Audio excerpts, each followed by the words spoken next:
These 5 brands I'm about to talk about usually fly under the radar, but if you do know about them, I think you have a pretty wide knowledge in brands. Welcome to my channel where I yap about men's fashion. I made this channel because my friends didn't really want to listen to me, so I just made this space for myself to deload all my fashion thoughts. And if you do tend to enjoy this or these videos or me, I don't know, you could probably maybe just drop a like and maybe even subscribe to my channel. I would highly appreciate that. So the first brand I want to talk about is a brand called Bareen. Bareen is a Danish brand, and initially it was just called Bar in T-shirt, which means just a T-shirt. They started off making just T-shirts, obviously, but they branched out and they're starting to make logo collections. They're making workwear, jeans. They're making shirts, even, and also sportswear. And I think in general, they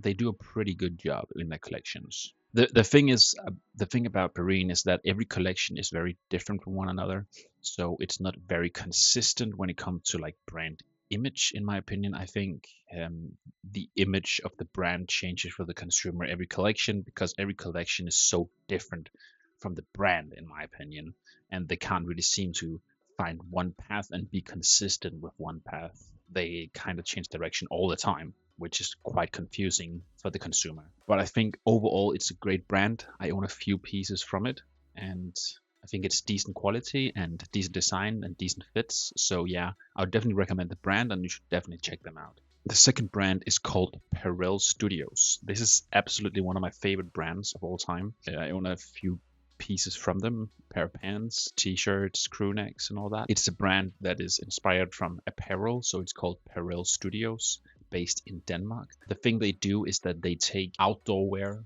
and the functionality of that and mix it in with a more contemporary look. So you have this outdoor look while also being pretty modern. Personally, what I really like about this brand is the way they portray their products and also the brand in general. They go outside with their product and they just place it very well in nature, so it really portrays this outdoor feeling and this like kind of gorpcore. And I think they really managed to highlight their product really well while being beautiful scenery, but also their filter or like the way they take the photography is just generally really good, and that aligns with exactly what they want. So if you're into gorpcore, I think you will definitely enjoy this brand. They do have a pretty small collection. It's not a big brand or anything. It's a pretty small collection, and I think it just is generally really good. The third brand I want to talk about is a very unique brand in my opinion. They do very unique designs, and it's called Stockholm Surfboard Club. I know I have a lot of Scandinavian brands in this video, but there will be one brand that is not Scandinavian, I promise. It's obviously a brand that's inspired by the surfing culture, and they take inspiration from like vintage surfboard graphics, vintage albums, and merch tees in general. The thing that makes them very special as a Scandinavian brand is that they actively take a stance on not being like any other Scandinavian brand. They don't want the minimal look. They want to be different, and you can definitely see that in their designs. They're not a very minimal brand. They're very out there, and I think it creates something unique for them.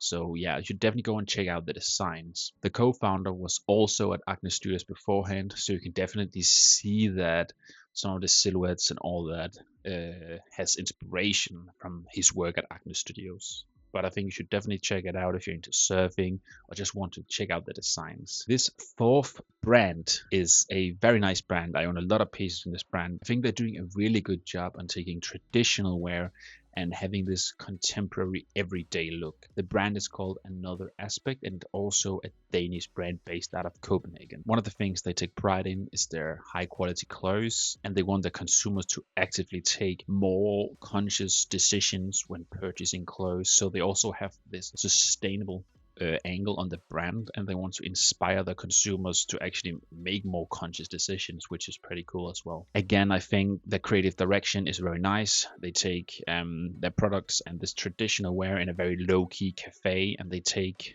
really great shots of the products and also portray a vibe that most of the consumers really like, because you really want to be able to wear this traditional wear in the everyday. And I think they do a really good job of showing that. I personally own a few pieces, as I said, and I think it's really great quality in general. If you do like brands like Our Legacy, Acne Studios, and Hello Sunflower, I think you'll definitely like this brand as well. So the last brand is a sportswear brand.